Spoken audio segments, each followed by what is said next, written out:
Hello, students. Good morning to all. I hope you all are doing great.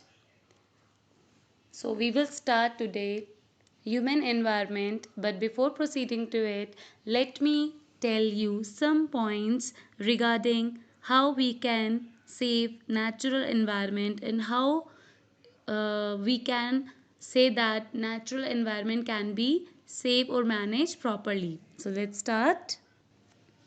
We can save natural environment or we can protect the environment by the following points. First one, very basic one, is planting more trees or afforestation.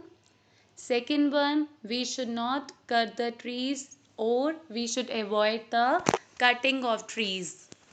Third one, we should encourage or motivate others to be more sensitive towards the environment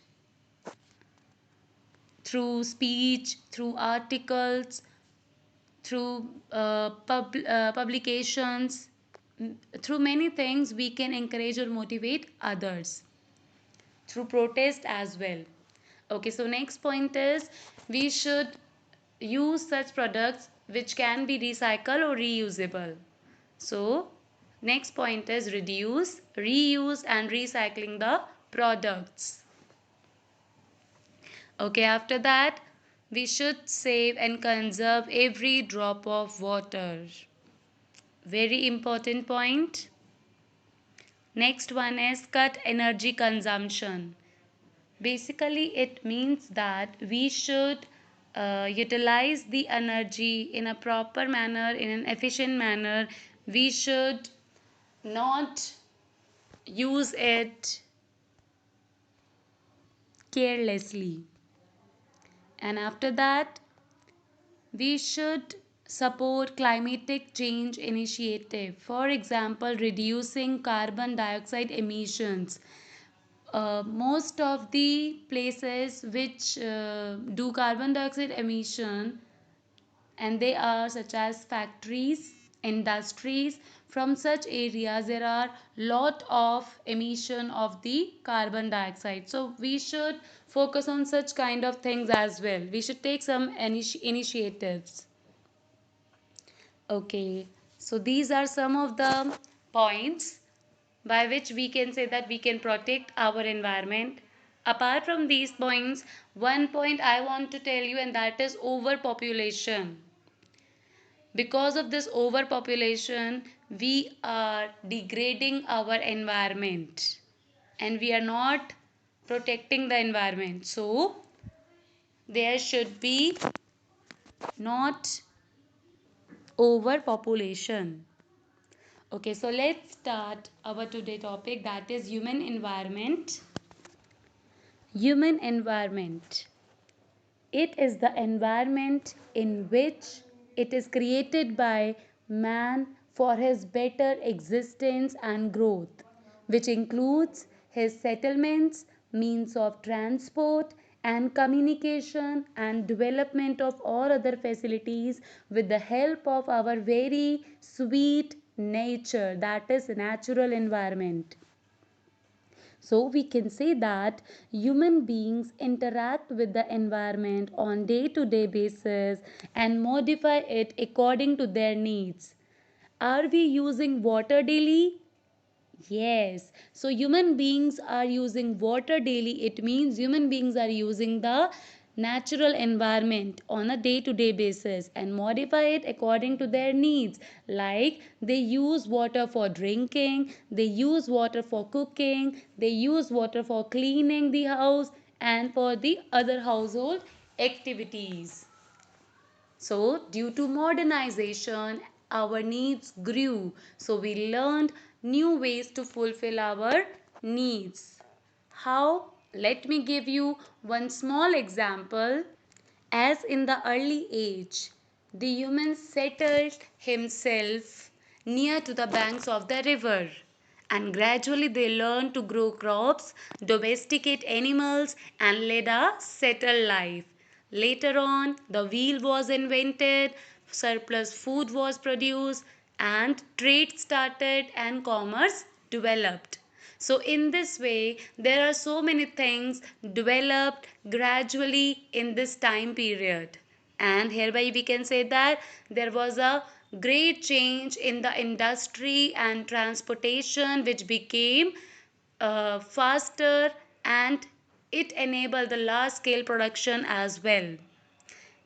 Okay, so let me more to you. We learn to grow crops, create a system wherein transaction take place.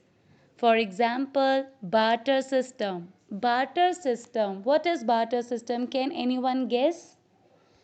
Okay, so let me tell you, barter system is a kind of a system, it is a kind of a trade in which goods are exchanged without the use of money. Like if someone is having wheat and other one is having rice, and if they want to exchange, then they can exchange without use of money. Furthermore, we gather things as per the demands. Example, to construct a building, we need raw material, including rock and wood, which are the, yes, natural environment, comes under the natural environment. For this, we may look to nature. We can get rocks from the mountains and wood from cutting down the trees. So, in this way, we can say that human beings always interact with the environment on day-to-day basis and modify it according to their needs, which ultimately means that it is a human environment, as it is created by man for his better existence and growth.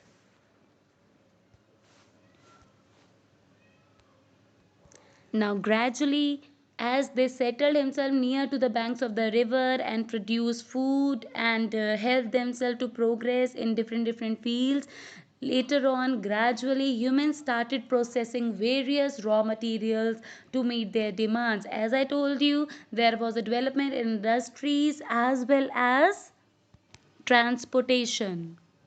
So many changes took place in our environment, which were mostly due to natural processes and human activities. So they are interdependent on each other for their growth and existence. Now, let me discuss a very interesting thing with all of you, and I guess that many of you know about this as well. That is Chipko movement.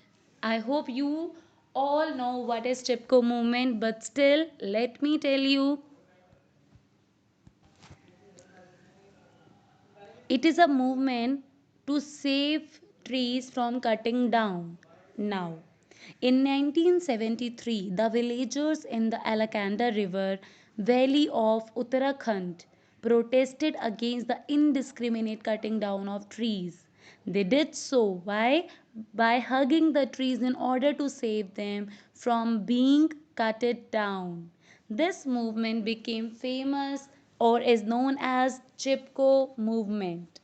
Isn't so interesting thing we have learned today?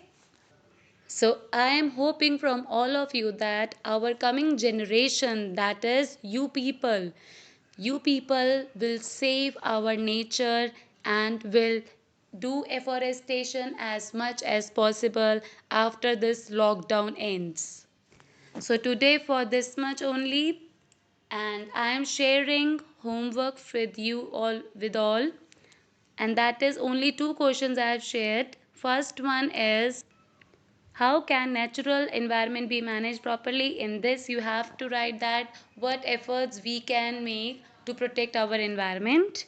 And after that, the next question I have shared is, why did the Chipko movement take place? So you have to give reason.